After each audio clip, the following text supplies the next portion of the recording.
Bien, la suite du cours, après le devoir d'une heure que vous venez de faire, on va faire quelque chose d'assez court. On va juste terminer ça. Donc deuxièmement, les extrémums d'une fonction. Donc je vous ai rappelé ici ce que sont les définitions du maximum et du minimum d'une fonction. Donc le maximum, c'est f de a égale grand M, tel que f de x est plus petit que ce grand M. Minimum, f de a égale petit m, tel que f de x est plus grand que ce petit m. Ce qu'on appelle un extrémum, c'est un terme générique pour désigner soit le maximum, soit le minimum d'une fonction. Et on va dire qu'on a un extrémum local si on a un extrémum juste sur une petite partie, un intervalle, qui est contenu dans l'ensemble de définition de la fonction. Alors le lien avec ce qu'on a fait hier, si A n'est pas une borne de l'ensemble de définition, f admet un extrémum local en A. Si on a ça, alors f' de A égale 0. Par contre, ça ne fonctionne pas tout à fait de la même façon dans l'autre sens.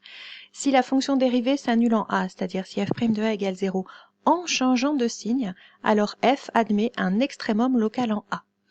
Dans l'exemple du cours, je fais référence à l'exemple que l'on a traité hier ensemble. Je vais vous montrer le document. Voilà le document. C'est ce qu'on a fait hier, c'est l'exemple du cours que vous avez vous un petit peu plus haut sur votre document, donc c'était par rapport à cette fonction-là. On avait obtenu ce tableau de variation.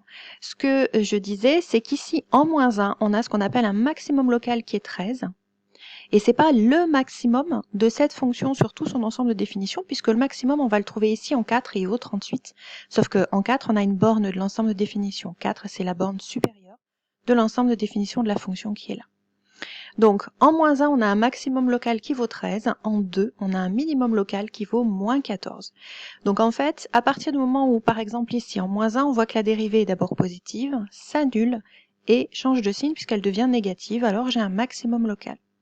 En 2, la dérivée s'annule, elle est négative avant, positive après, donc elle a bien changé de signe, et j'ai ici un minimum local.